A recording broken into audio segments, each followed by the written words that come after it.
मी काय करतोय बघा, लहान मोठेपणा ठरवायसाठी मी काय करतोय बघा. तर अवशेषाने प्रत्येकाच्या ठिकाणी शून्य ठेवते मुद्दा 7 70 छेद 8 90 छेद 11 120 छेद 7 आणि 60 छेद 5. काय रे शून्य दिले, शून्य वर दिलं. 8 चा पाडा 70 च्या मागे थांबायचं. 8 64 उरला किती? 70 मधनं 64 गेले 6 वर शून्य 6 झाले 7 ते 8 56 थांबूया. 8.7 इथं 90 च्या पुढे जास्त आहे. 11 किती उरले? 90 मध्ये 88 गेले 2 वर शून्य घेतले 11 ला भरायचे. 11 1 थांबूया इथं 12 ला 7 1 7 उरला. अहो 7 1 7 12 ला 7 गेले उरले 5. पुढे किती झाले? 50 7 7 जाऊया पुढं इथं 5 1 6 5 1 5 उरला. पुढे किती झाले?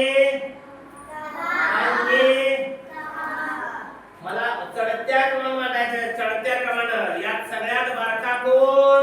यातला 8.1 8.7 यातला सगळ्यात बारका कोण? यातला बारका कोण विचारलाय मी? 8.1 म्हणजे 9/11. त्यानंतर कोण मोठा? 7 भागिले 8. त्यानंतर हा पहिला सगळ्यात लहान, त्यानंतर हा मोठा, त्यानंतर 12 म्हणजे 6/5 आणि सगळ्यात मोठा हा वाघ 12/7. मला सांगा हा चढता क्रम कुणाचा आलाय? खरं सांगायचं कुणाचा आलाय? आलाय का कुणाचा? मग आपण चुकायचं नाही. कुणा सांगतोय का चढता क्रम कुणा सांगतोय? तुम्ही शिकलाय का? तुम्ही अवशेष आणि शून्य देऊन अवशेष आणि शून्य देऊन शिकलाय का? पेट ठेवा पुन्हा ऐका.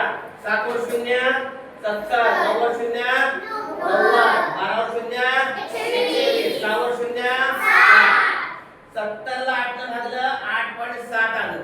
आता सांगितलं तुम्हाला. 90 ला 11 ने भागलं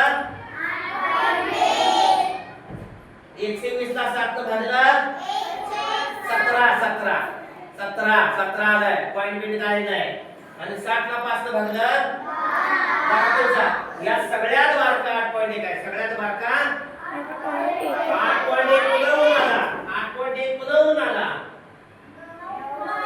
म्हणून 911. 8.7 त्यानंतर पुढे आला. त्यानंतर 3 नंबरला मोठा हा 12 पुढे आला. आणि 17 सगळ्यात मोठा पुढे आला. मग उजवीकडून दुसरा अपूर्णांक कोणता? उजवीकडून दुसरा अपूर्णांक 6/7